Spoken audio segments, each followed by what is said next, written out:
Our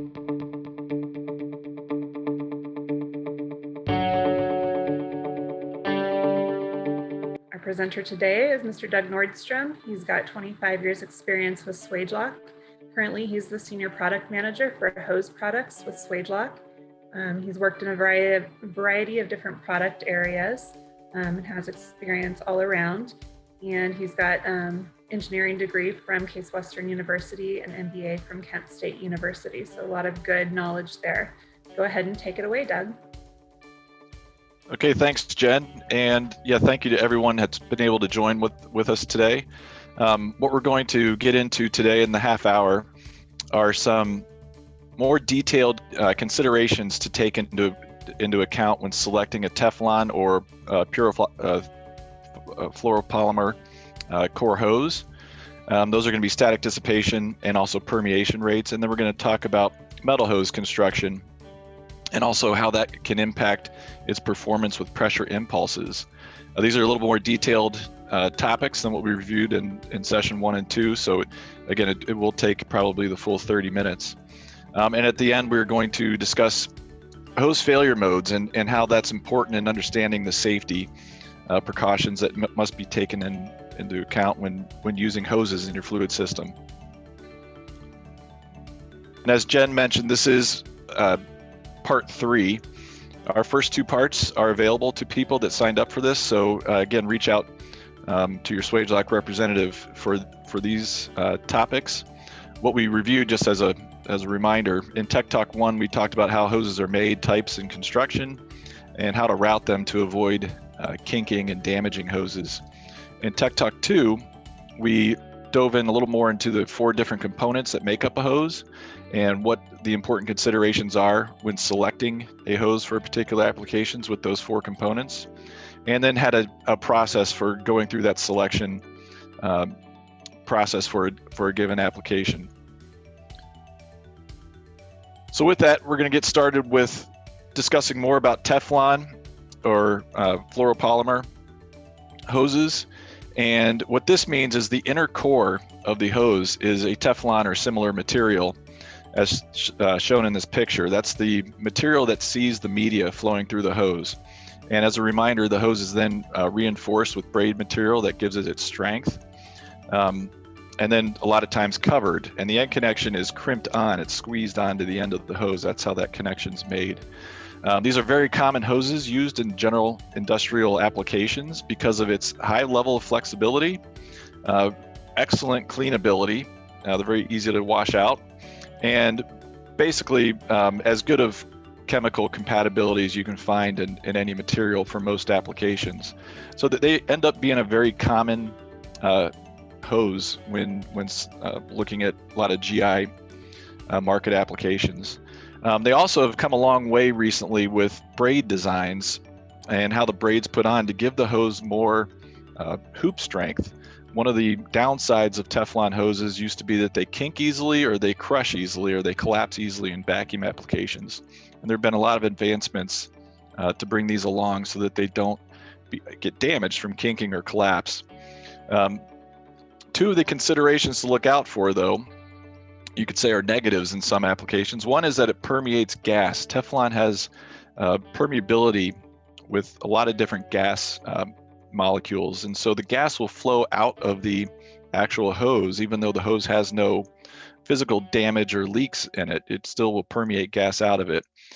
The other issue with a Teflon hose is that it collects electric charges, and that can cause damage to a hose over time, and these are things that need to be considered when selecting the right Teflon hose for an application.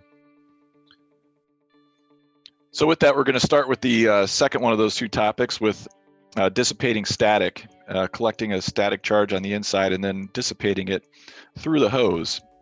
What happens is very similar to rubbing your feet across the carpet in a dry, cold winter day, and then reaching out for a light switch. You get a static charge, of course, that goes from your finger to the light switch. The same thing happens with hoses. Media flowing through the hose will deposit electrons on the inner wall of the hose until the point where that electric charge is building up more and more, and it's going to jump to the closest conductive material. And many times the closest conductive material is the metal braid on the outside of the hose.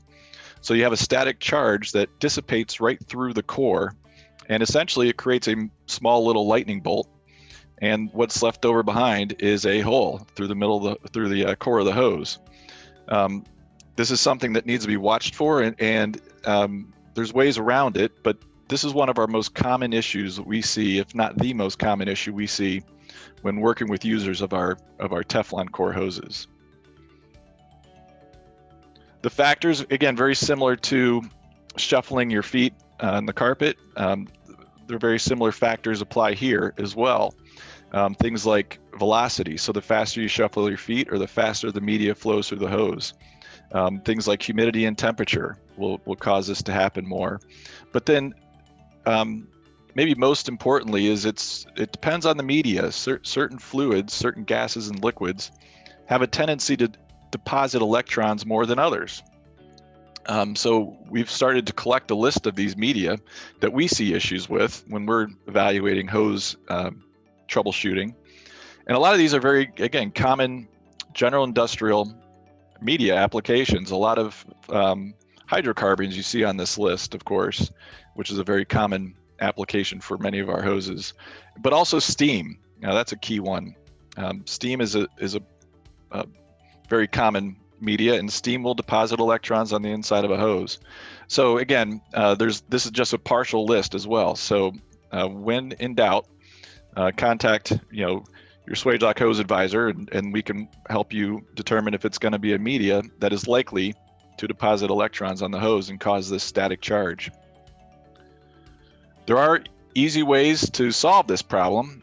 The first one, of course, is use a metal core hose. That's pretty self-explanatory, I suppose, but the metal core itself is going to be extremely conductive and allow that electron buildup to flow through the hose and find its way to a ground.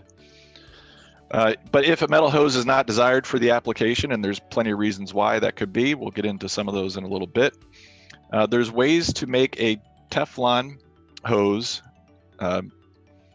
allow for electron flow to a safe location, whether that's through the core tube to a metal end connection or through the core tube to the metal braid. And the way this is done is the Teflon core itself is infused with carbon. And that's what we're showing here on the picture on the right. That picture shows a black Teflon, and the black is from the carbon that is infused into the carbon core. It's not a coating, it's infused directly into the Teflon, so it does not come out. It does not flake off. It does not contaminate the flow, but it does allow for electron flow to reach a safe location, which can then flow to ground. The picture on the left is an example of some hoses that we got back to do some evaluations on, and everywhere you see a yellow piece of tape is where there was a small pinhole leak. You can see there's a lot of them. This was done because the particular user of these hoses turned the flow rate up. They wanted to have more flow through their system, and one day they had no issues with this, and the next day they had essentially every hose in the application was springing leaks from the increased flow rate. So this can be a very temperamental type of issue that can come up, and it's something to keep in mind. What we've had to do is work with people on understanding the difference sometimes between static dissipation and conductivity. There's certain applications when user of a hose wants a hose to be conductive, and there's other times when the user of the hose wants the hose to be non-conductive, so that whatever the hose is hooked up to, the two pieces of equipment essentially are electrically isolated from each other. And we work with people to understand that adding a carbon core does not make a hose conductive. It is true, it will allow for a small amount of electron flow, but it does not make it what we consider to be conductive, and that's what we're showing with these two pictures here. The hose on the left is a carbon core Teflon hose, and we ran a voltage across it. I think it was maybe 250 volts, and we ended up measuring a current or electron flow rate essentially of 0.006 milliamps. It had over 80 mega ohms of resistance through that hose. A metal core hose, which is what we show on the right, So it has a metal braid, metal core, metal end connections, all stainless steel. We measured a current flow rate of 22.5 amps as compared to 0.006 milliamps. This is 200 million times less resistance essentially in this hose than what's in the carbon core hose.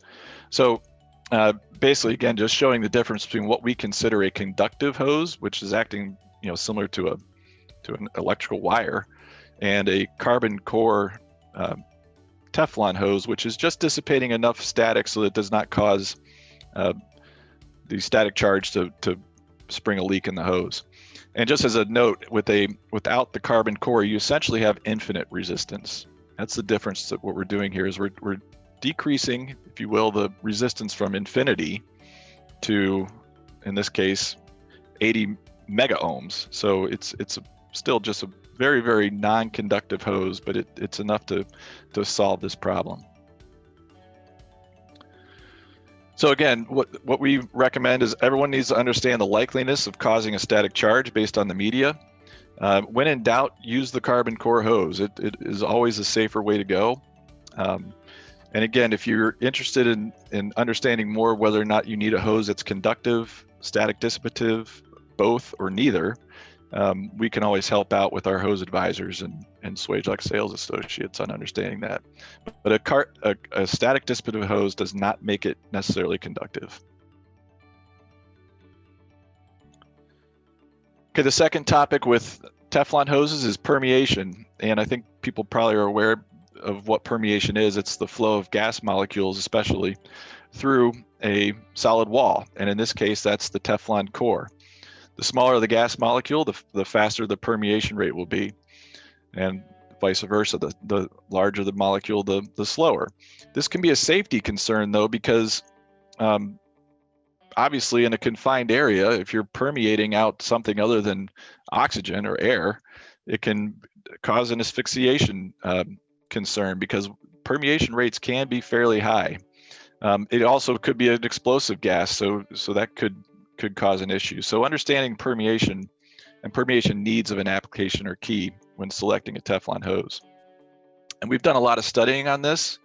We understand that things like surface area, if you double the surface area of a hose, like for example, it's twice as long of a hose, it's going to double the permeation rate through the hose. If you double the pressure, it's going to be exactly double the permeation rate.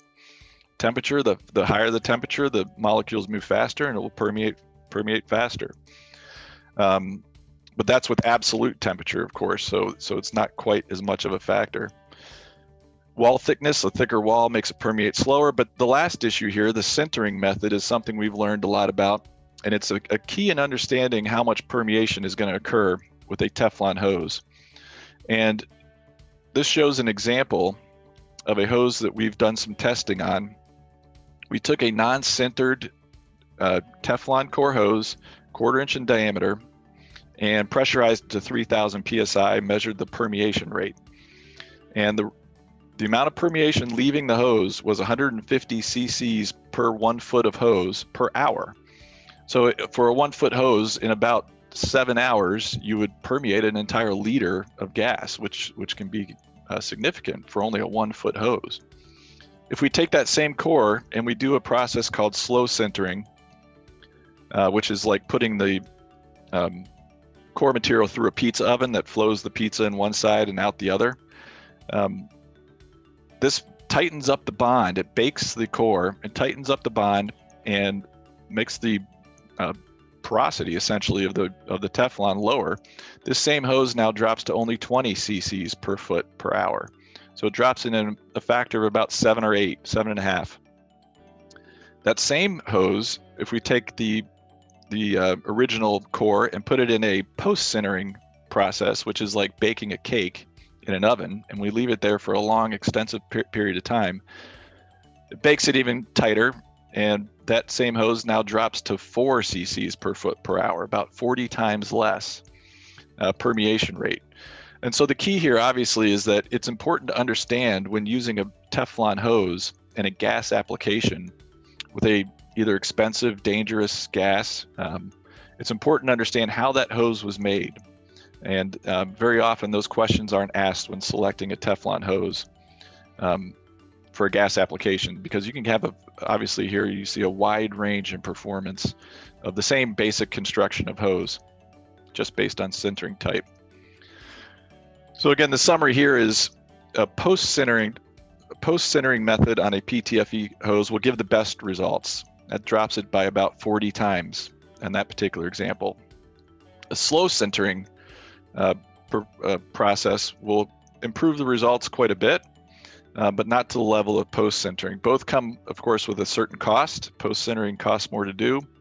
Slow sintering costs less.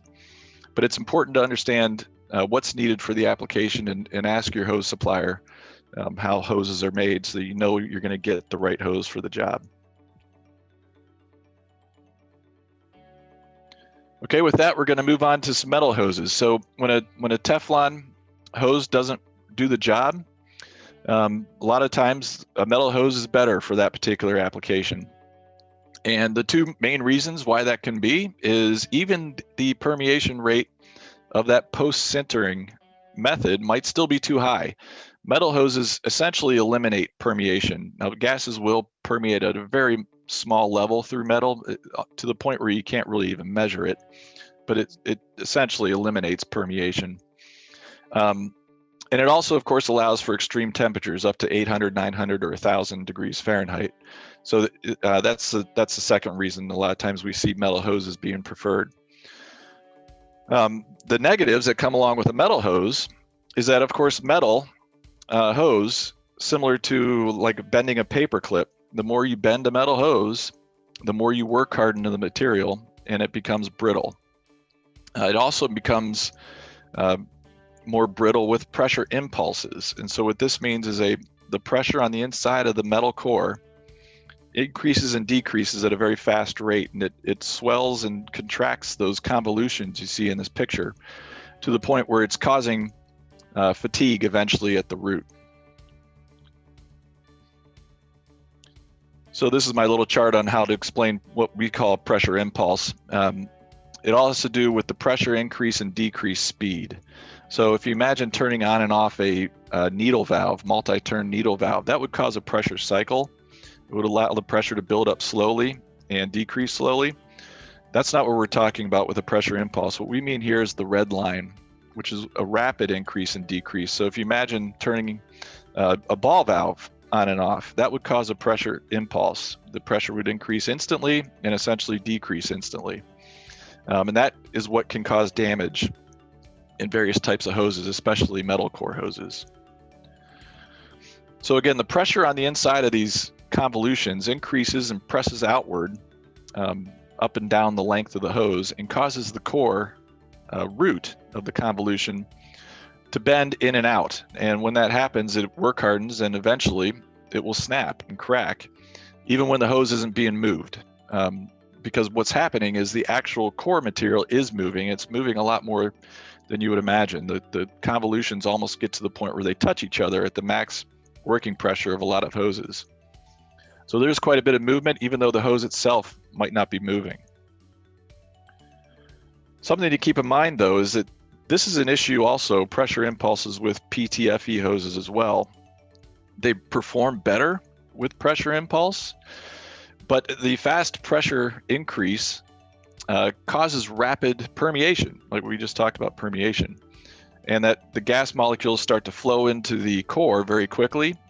And then as the pressure is decreased, they flow out of the core back into the hose very quickly. What this causes is something we call explosive decompression, but it makes the hose gas molecules trapped inside the core material move faster than the core wants them to. And so what happens is little micro cracks start occurring in the core, eventually to the point where the cracks become large enough to detect a pretty significant leak. So pressure impulses, although are better with PTFE core hoses, it's not ideal in any situation really. So back to metal hoses though, the way a metal hose is made is it starts with a strip of stainless steel material about 8 thousandths thick, about 2 pieces of paper. It's very, very thin. It's rolled into a tube and seam welded. And then the seam welded tube, in order to give it flexibility, of course, it needs to be corrugated into these convolution shapes. And the way that corrugation process takes place is really the key in determining how well a metal hose is going to perform. The most common, a very, very common method is what we call roll forming or mechanical forming. And this is done by rollers pressing into that thin core tube in the shape of the convolution, creating the convolution shape. This is done very, very quickly, and rollers just continue down the length of the tube until you get the picture you see in the middle. Now, the issue with this is that the rollers, of course, are starting that work hardening process right off the bat. They're putting a lot of pressure into that root of the core tube, and it's also twisting the hose. If you can see in the picture, it might be a little hard to see.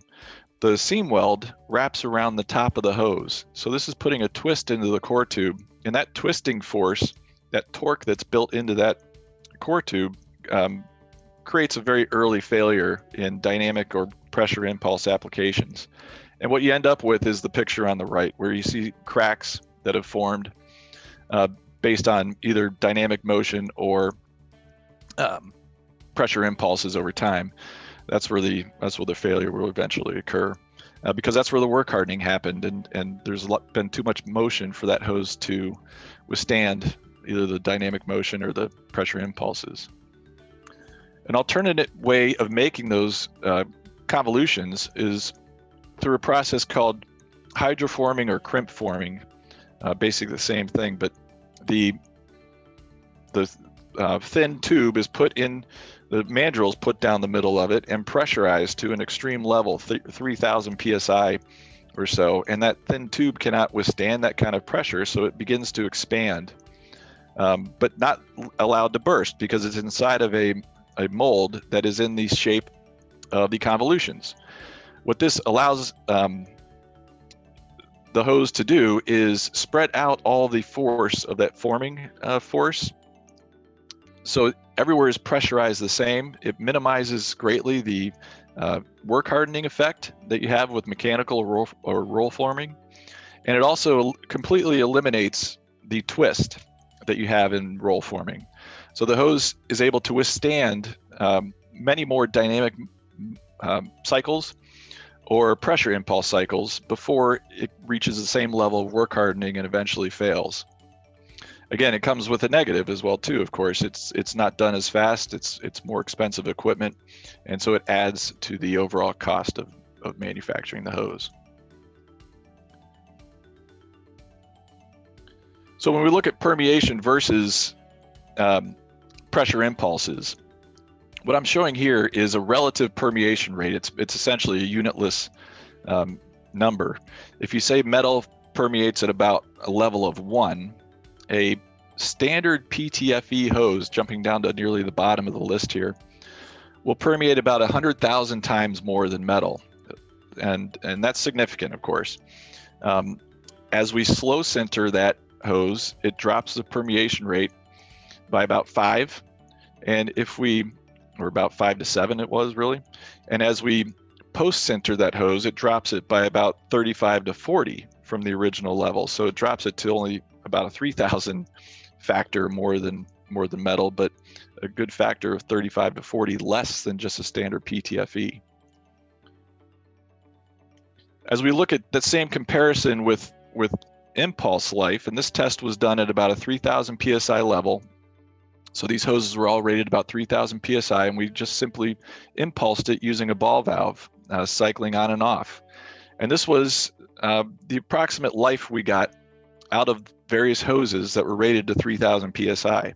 So only about 10,000 cycles with a mechanical roll-formed metal hose. And again, that improves about 7 to 8 times with that hydroforming process. When we look at PTFE, that they do last quite a bit longer, but again, they will not last forever. And another thing to keep in mind is that sintering process, because it tightens up the PTFE structure and makes it more rigid, it will not last as long with the pressure impulses. That the explosive decompression will cause the micro cracks faster with that stronger PTFE. So it works in opposite of the actual permeation rate. And then down at the bottom here, what we have are a lot of the hydraulic hoses, various rubber hoses, and things that are really meant to take that kind of pressure impulse life, but they're softer materials even again and permeate at even a higher level. So again, when selecting a metal hose for a particular application, it's important to understand how much pressure impulse and how much dynamic motion are going to be the hose will see. And if it's not going to see much of either, a mechanical formed hose probably is the right hose for the job. But if it's going to see a lot of either dynamic motion or impulsing, the mechanical hose will fail much faster than a hydroformed or crimped formed hose because of the lack of work hardening when producing the actual hose itself. Okay, we're going to wrap up now with some discussions on hose failure. And we're going to focus on two main types of failures. The first of which here is being the end connection separation. And there's two types of end connection separations as well. The picture on the left is an end connection that is not connected to the mating fitting properly. Either the thread wasn't tightened or the tube fitting wasn't tightened, whatever it might be. And the entire hose is removed from the connecting mating fitting. The other one is if the actual hose construction itself, which you see on the picture on the right, where the end connection of the hose separates from the bulk hose. Both of these are extremely dangerous because what it causes is excessive whipping of the hose and also just gross leakage, both of course being very dangerous. But hose pressurized at a few thousand PSI will have thousands of pounds of force behind it as it whips around, which can be obviously a major safety concern. The other kind of failure from overpressurization is what we call a bulk hose burst. That's what you see here in the picture on the left. And this is ideal because the entire hose integrity is still intact except for the obviously burst location. But there's no end connection, there's no hose whipping, and it's a much safer, controllable leak. You never really want a hose to burst, but of course at 4 or 5 to 1 safety factor, eventually a hose will burst. And this is the kind of failure we like to see when we do all of our design work on hoses. So we spend a lot of time making sure that our connection method is not the weak link of the hose. It's the stronger location of the hose, and the hose itself is where the weakest point will be. So on the top picture there on the right, that's a welded hose, all metal, so we always study our weld strength. The picture in the middle is a crimped hose, so we make sure that we understand, of course, the crimp pressure so that that crimp will not give way below the burst rating of the hose. And then even the questions we get on simple hoses like our push-on hose on the bottom. That is just a barbed end pushed into a hose. Again, it's critical that we understand the failure of that hose and that it is always in the bulk hose and the end connection will not pull out. So these are, again, things to discuss with the hose supplier to make sure you understand the hose failure mode when you're selecting a hose for a job. And when in doubt, one key safety accessory that should always be considered, especially on higher pressures, is what we call a tie-down cable.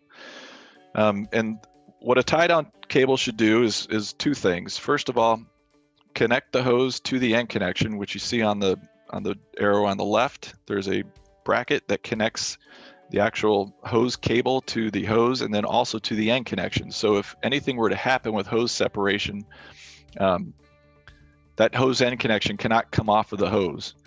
And then also to guard against poor connection to a mating fitting, there should be some sort of cable length that allows it to be tied to a nearby piece of equipment or to a pressure cylinder or something that is going to be sturdy enough to stop a hose from whipping. So a truly designed, properly designed tie-down cable should be able to connect to both of these points to make the hose truly safe for high pressure applications. Okay, and I think we squeezed that in about a half hour. again, so we mentioned this at the end of part 1 and part 2. There's different places to learn more about these topics. The first being Hose Essentials, which you can contact your Swagelok sales and service representative to schedule something with Swagelok Hose Essentials. Hose Advisory is a service that every Swagelok sales and service center offer, and we have hose advisors trained and ready to help out at all around the world, really. So just contact your Swagelok representative for that if that's interesting to you. And then we have, of course, well-trained Swagelok field engineers all around the world that are very trained in all of this as well. So part 4. Oh, I'm sorry. No, the Material Science Tech Talk is starting next. That's right. The first one of these will be 11 a.m. on the second Thursday of January, and they'll go second Thursday of each month through May. So that second Thursday will be January the 14th at 11 a.m. And with that, Jen, I think I'd like to hand it off to any questions. And I appreciate everyone staying around for a couple extra minutes. Thank you, Doug. Yeah, it looks like we still have most everyone on. Please go ahead and use the Q&A or chat feature. Q&A works if you have any questions from the content here or any questions on Swagelok hoses that you want to get answered right away. We do have a question about whether Swagelok hoses are host-centered or slow-centered. We have some of each. That's a great question. So we have some of each, and our Swagelok sales associates can help with that. We have our T series and MBHT, our BHT series is post-centered. So it's the best performing with permeation. The rest of our Teflon and PFA hoses are slow-centered. Great. I had a question about signing up for future talks. So after this webinar, luckily those of you that have signed up are pretty much already on our list to be notified of future talks, but we will specifically after this webinar make sure you are emailed so that you have a way to register for notifications of all future talks. So look for an email from your designated sales and service center, and we will collect that information from you so that we make sure you're notified. Okay, so we have a question about with mechanical or hydro process on metal hose, how do you ensure the metal thickness is the same through the hose when testing, what testing is done? So that is a difficult thing to do for mechanical formed hoses. That's something that we've studied quite a bit, and it has been difficult when we first were developing that process to get something that's consistent, and we know that we're going to meet pressure ratings and things like that. Of course, hydroforming, it's far easier because we can ensure the right collapse on the hose because of the equal pressure.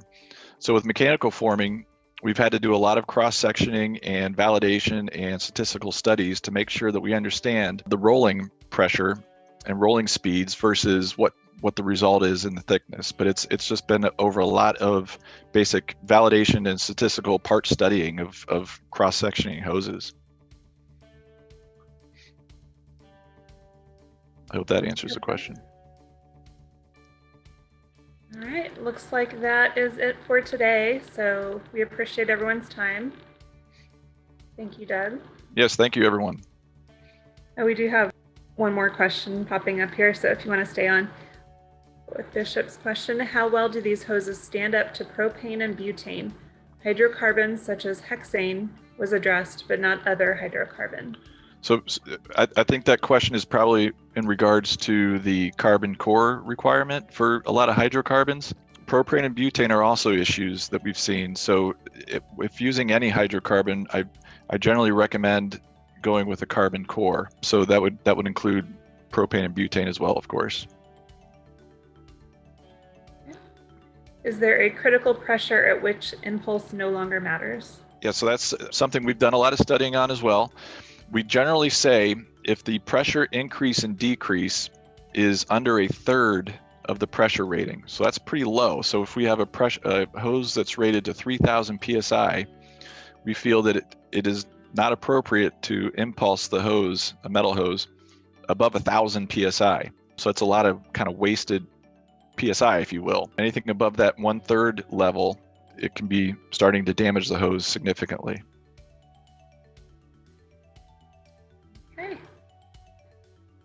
like we are good there. So everyone who's still on, please look for more information coming on future webinars, and please let us know.